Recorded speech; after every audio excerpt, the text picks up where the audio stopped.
Hey guys, আসসালামু আলাইকুম। কি অবস্থা সবার? আজকে আমরা দেখতে চলেছি ক্রিকেট মাঠে ঘটে যাওয়া বা ক্রিকেট মাঠের হাস্যোজ্জ্বল কিছু funny celebration. So let's go.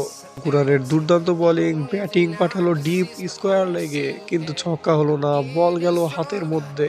Catch by Rashid Khan. What a celebration by Sam Curran. Funny. Imran তাহিরের ball, what a ball, wicket এবং ইমরান তাহিরের ফানি সেলিব্রেশন। দৌড়ে মাঠের বাইরে যাবে নাকি, কিন্তু না, দর্শকের সামনে দৌড়ে গিয়ে what a fighting moment and হাত, what a yes yes celebration. So যাই হোক, অত্যন্ত ফানি, হাস্যকর। নেক্সট আছে লিন্সি স্মিথ, ওম্যান দ্য 100-এ ও বল ডিপ স্কোয়ার লেগে মারলো, কিন্তু বল হাতের মধ্যে। What a celebration by Linsey Smith. দৌড়ে লাফিয়ে গিয়ে কোলে উঠলো। সো দেখেন, আর একবার ফলো করি, লাফিয়ে দৌড়ে গিয়ে কোলে ওঠে। So funny celebration.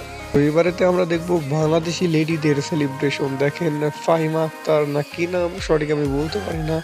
অ্যান্ড দেখেন কি celebration, what a celebration. Funny, মানে ওম্যান ওয়ার্ল্ড কাপের কথা বলছি, দেখুন কিভাবে সেলিব্রেশন করে। সো এক কথায় অসাধারণ।